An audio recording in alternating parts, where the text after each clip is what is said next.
What is going on, lunatics? Guys, if you are in the LUNC army and you have been paying attention, I know what you're saying to yourself right now. Jerry,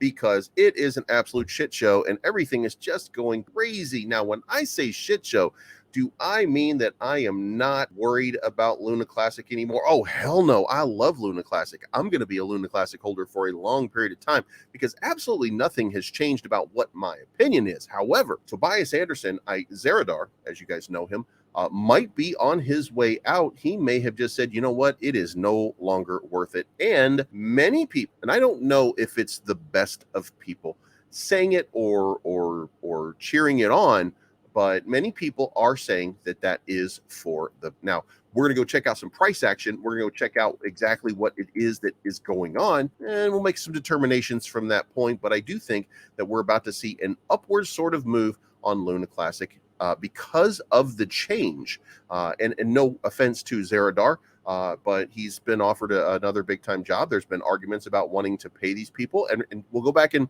I'm going to remind you of something that will make you just consider like, oh, yeah, he did say that, didn't he? And then you're going to realize like maybe he's not the best fit for the team for the short term. Maybe he's great long term, but I think a lot of people in the project could do long term as well. I think that, you know, eye is off the prize right now, and I think that's because of him. So, but let's get into it. Let's talk about it. Let's see what happens here. Okay, first of all, you're looking at the trading action right here. Gigantic spike just happened. Just a gigantic move right now.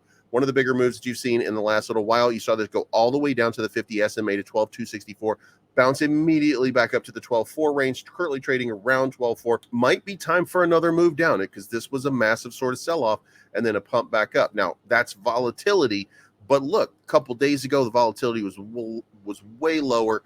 Before that, way lower. So we're back on this spike to the upside. So, you know, things are happening and volatility is opportunity. Right.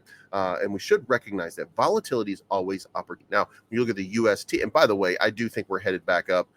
Just to give you an idea here, I do think we're heading back up into this 13 range in short order. It's going to take another catalyst, but I think that's coming.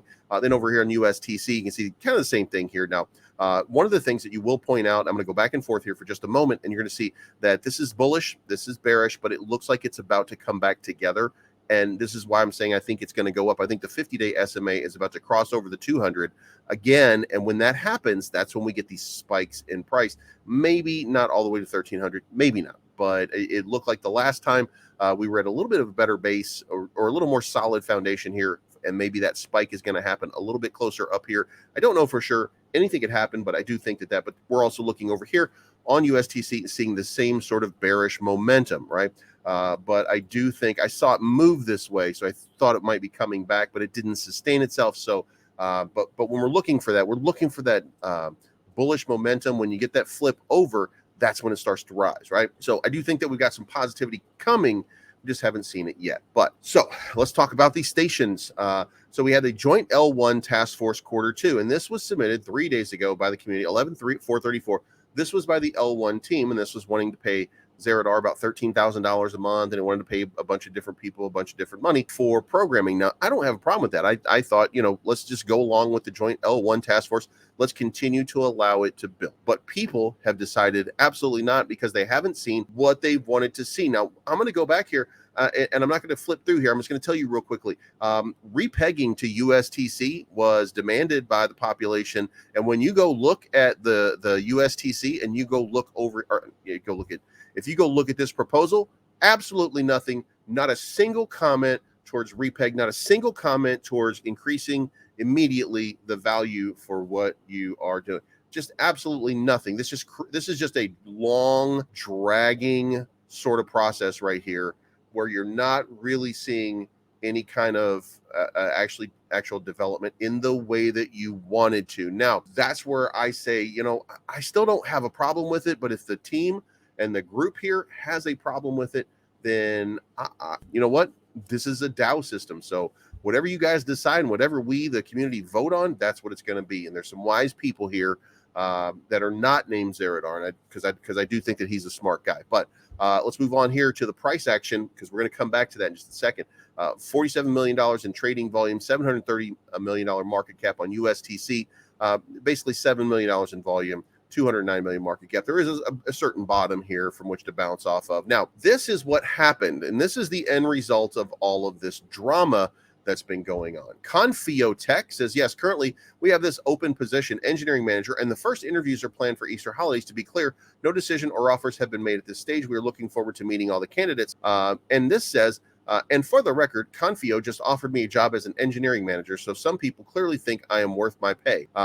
Then Tobias said, I was asked to apply for a job, so I recon that. I reckon this is semantics, but as such, I am looking forward to hearing more about what you do at Confio. So now we're looking at these guys are not passing this. He's looking for another job. He's doing it openly and publicly. I disagree with it, but hey, you know what? We do things openly in crypto. That's just the way that it is. So that ended up playing out like not to its best advantage. And as you can see down here, there's a lot of people just arguing whether or not this is a good idea or a bad idea. It's silly, right? But it is something happening. Now, if you come over here, L1JTF put out their Q2 budget proposal. LUNC community sees the budget is high, including raises for team members. Community asks questions for the team that aren't answered. Zeradar hears of the questions and responds with the following: not sus at all. People seem to have some misunderstanding that I will entertain renegotiating of the Q2 budget. That will not happen. Either it passes in its entirety or investors can find someone else to do my work. And for the record, Confio, that's where all this started. So then Alex Forshaw, and guys, if you don't know who Alex Forshaw, he is one of the Terra rebels from the beginning, okay? And let me not say that. He's not part of the Terra rebels. Alex was one of the original developers when everything collapsed. And he says, needs to go yesterday. He's an embarrassment. He was also the prime enabler of Terra Rebels, Vegas, and all of the bullshit theatrics in the past 9 months. And if you don't remember, Terra Rebels got money from the DAO and immediately paid mods instead of these developed, right? There's just this is not great, right? However, it's certainly moving the needle because there's a lot of people out here upset, wondering what's going on. And let's go back and let's remember there was some LUNC DAO. There's a bunch of people that we've alienated and isolated over the last few months in order to defend Zeradar. Now we're doing the same thing to Zeradar, right? So something, there's some changes coming. Now, I want to come to the final piece of it. And I want to take you back a few, and I don't really have it because we're running, it's already 8 minutes. So, but here's the thing. Zeradar there were three budget proposals, or there were three proposals for Luna Classic a while back. One was from Ed Kim. It was basically Moon Boy stuff saying, let's repeg USTC and let's make this shit happen. Let's fucking go, baby.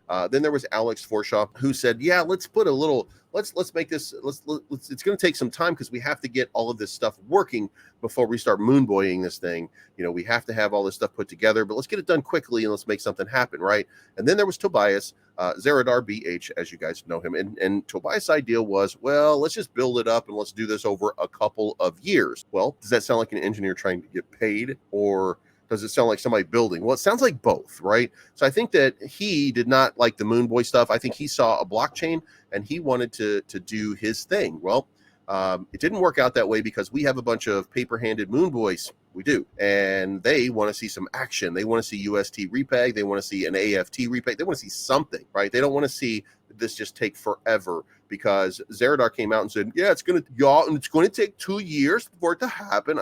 I'm paraphrasing, but you get it. And it just didn't work out. So I think maybe it's best for him to move on and, let's just find somebody else, or let's just bring the old team back together and let's just find out what happens. Okay. So this is not financial advice. My name is Bleeves. I am always right. Thank you so much for tuning in. I do think that a change is going to be good for the ecosystem. And I do think that that's going to cause a pump. So if you are invested, get prepared because I do think that we're going to see some price action pretty soon. We'll talk to you again very soon. Whoa, another shot of the bullet. Loaded, got complex, cocking and pulling. That bottleneck look like the Loch Ness. What are we doing? I'm about to fall out, boy, in the proofs and the pudding. So, can we forget about the things I said when I was drunk? I ain't mean to call you that. I might